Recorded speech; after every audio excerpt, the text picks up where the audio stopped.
2 Samuel, chapitre 10. Après cela, le roi des fils d'Ammon mourut, et Hanun, son fils, régna à sa place. David dit: Je montrerai de la bienveillance à Hanun, fils de Nacash, comme son père en a montré à mon égard. Et David envoya ses serviteurs pour le consoler au sujet de son père. Lorsque les serviteurs de David arrivèrent dans le pays des fils d'Ammon, les chefs des fils d'Ammon dirent à Hanun, leur maître: Penses-tu que ce soit pour honorer ton père que David t'envoie des consolateurs? N'est-ce pas pour reconnaître et explorer la ville et pour la détruire qu'il envoie ses serviteurs auprès de toi?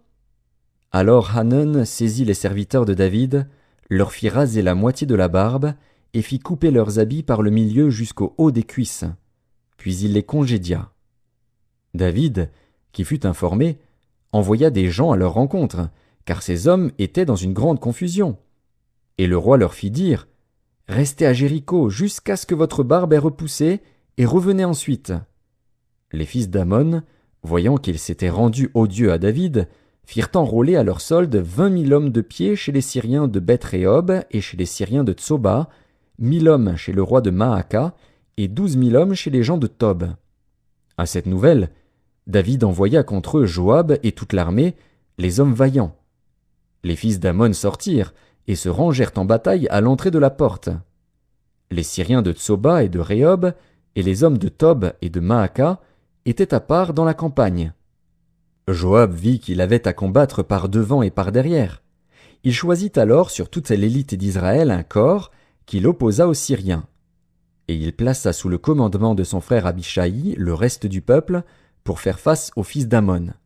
Il dit: Si les Syriens sont plus forts que moi, tu viendras à mon secours. Et si les fils d'Ammon sont plus forts que toi, j'irai te secourir. Sois ferme, et montrons du courage pour notre peuple et pour les villes de notre Dieu, et que l'Éternel fasse ce qui lui semblera bon.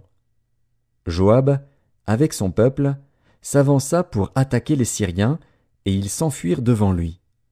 Et quand les fils d'Ammon virent que les Syriens avaient pris la fuite, ils s'enfuirent aussi devant Abishai et rentrèrent dans la ville.